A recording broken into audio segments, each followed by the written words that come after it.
Let's see how to install PostgreSQL and PGAdmin on Ubuntu 22.04.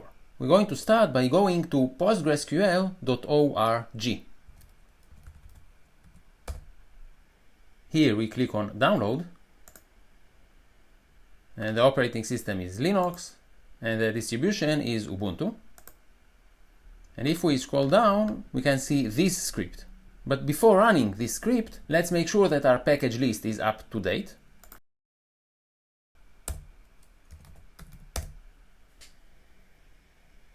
And now that it is up to date, let's copy the script and run it.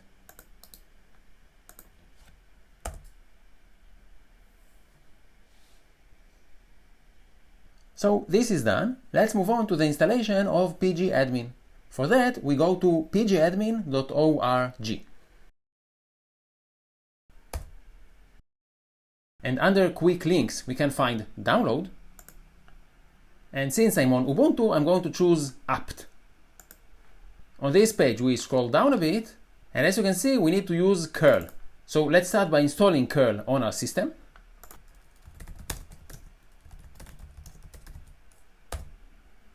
And we now need to install the public key for the repository.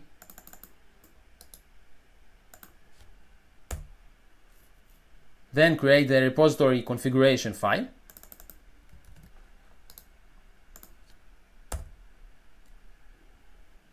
Now we can install PGAdmin for the web or for the desktop. The thing is that the web version relies on Apache to work. This might not be a problem for you, but I prefer PGAdmin to not interfere with my installation of Apache. So I'll opt for the desktop version.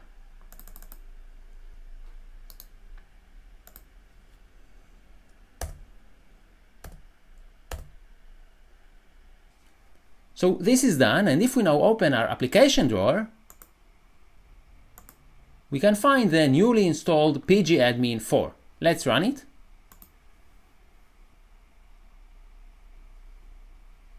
And we now need to connect from PGAdmin to our PostgreSQL server. To do that, we right-click on Servers and Register Server. We need to give a name to the new connection. I'll call it localhost.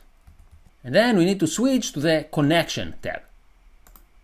For the host address, I'll choose localhost again, because PGAdmin and the server are installed on the same computer. The port needs to stay 5432, and we're going to use the Postgres user. The only thing that's left is the password. So we need to generate a password for our Postgres user. To do that, let's start Postgres.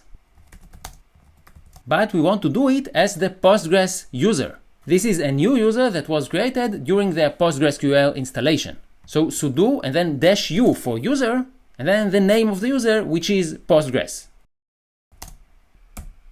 What we need to run here is alter user, and the user we want to alter is Postgres, and we want to change its password, so with password.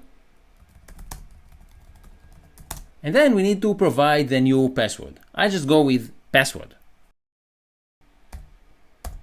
We can now close the PostgreSQL command line interface. And let's copy the password we just created and paste it back in PGAdmin. When we now click on Save, we immediately connect to the PostgreSQL server. And if we expand localhost, we can see the databases on our server, and currently we only have the default database, which is called Postgres. And if we open the schemas, we can see the tables in this database.